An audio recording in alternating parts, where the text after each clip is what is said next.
हनुमान जी के देखते देखते तदनंतर दिन बीतने के पश्चात कुमुद समूह के समान श्वेत वर्ण वाले तथा निर्मल रूप से उदित हुए चंद्रदेव स्वच्छ आकाश में कुछ ऊपर को चढ़ाए। उस समय ऐसा जान पड़ता था मानो कोई हंस किसी नील जलराशि में तैर रहा हो। निर्मल कांति वाले चंद्रमा अपनी प्रभा से सीता जी के दर्शन आदि में पवन कुमार हनुमान जी की सहायता सी करते हुए अपनी शीतल किरणों द्वारा उनकी सेवा करने लगे। उस समय उन्होंने पूर्ण चंद्रमा के समान मनोहर मुख वाली सीता को देखा, जो जल में अधिक बोझ के कारण दबी हुई नौका की भांति शोक से भारी भार से मानो झुक गई थीं। वायुपुत्र हनुमान जी ने जब विदेह कुमारी सीता को देखने के लिए अपनी दृष्टि दौड़ाई, तब उन्हें उनके पास ही बैठी हुई भयानक दृष्टि वाली बहुत सी राक्षसियां दिखाई दी। उनमें से किसी के एक आंख थी तो दूसरी के एक कान। किसी किसी के कान इतने बड़े थे कि वह उन्हें चादर की भांति ओढ़े हुई थी। किसी के कान ही नहीं थे और किसी के कान ऐसे दिखाई देते थे मानो खूंटे गड़े हुए हों। किसी किसी की सांस लेने वाली नाक उसके मस्तक पर थी। किसी का शरीर बहुत बड़ा था और किसी का बहुत उत्तम। किसी की गर्दन पतली और बड़ी थी, किसी के केश उड़ गए थे और किसी किसी को माथे पर केश उगे ही नहीं थे। कोई कोई राक्षसी अपने शरीर के केशों का ही कंबल धारण किए हुए थी। किसी के कान और ललाट बड़े बड़े थे तो किसी के पेट और स्तन लंबे थे। किसी के होंठ बड़े होने के कारण लटक रहे थे तो किसी के ठोड़ी में ही सटे हुए थे। किसी का मुंह बड़ा था और किसी के घुटने। कोई नाटी, कोई लंबी, कोई कुबड़ी, कोई टेढ़ी मेढ़ी, कोई बवनी, कोई विकराल, कोई टेढ़े मुंह वाली, कोई पीली आंख वाली और कोई विकट मुंह वाली थी। कितनी ही राक्षसियां बिगड़े शरीर वाली, काली, पीली, क्रोध करने वाली और कलह पसंद करने वाली थीं। उन सब ने काले लोहे के बने हुए बड़े बड़े शूल, कूट और मुदगर धारण कर रखे थे।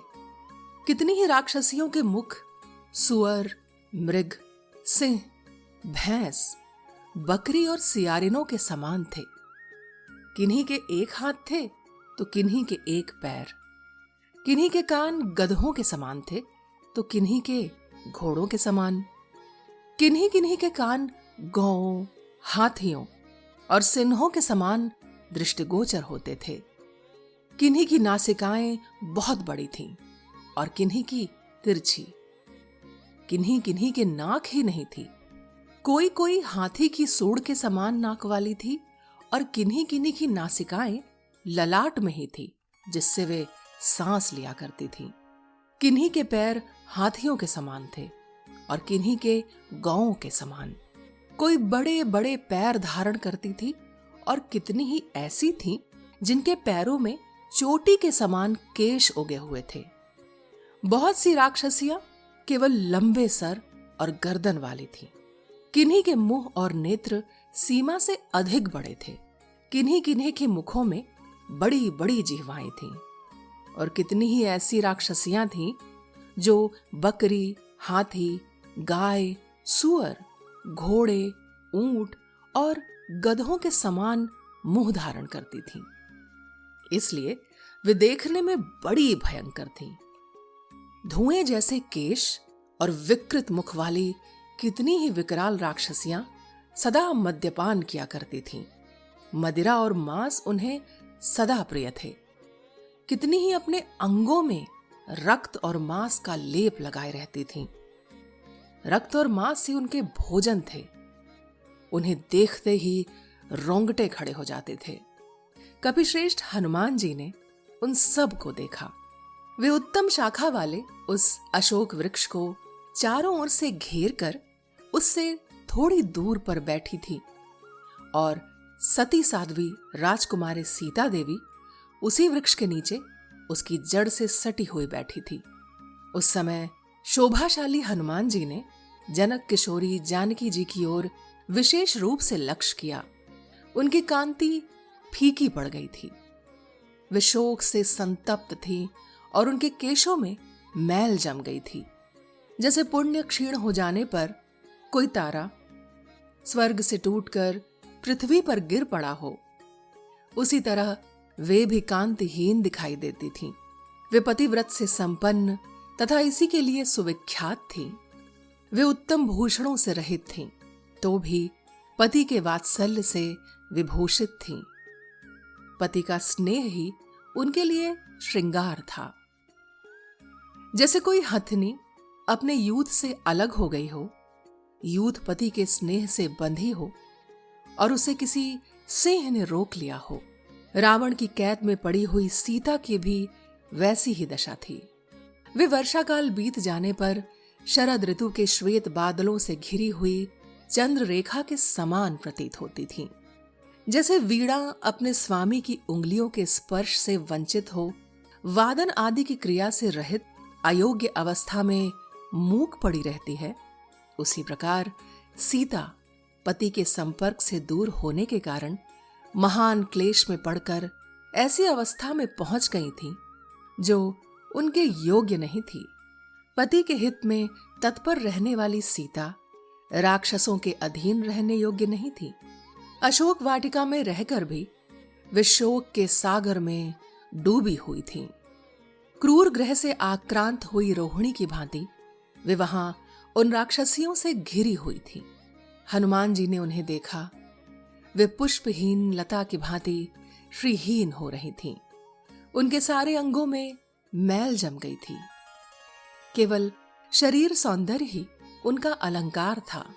वे कीचड़ से लिपटी हुई कमल नाल की भांति शोभा और अशोभा दोनों से युक्त हो रही थीं।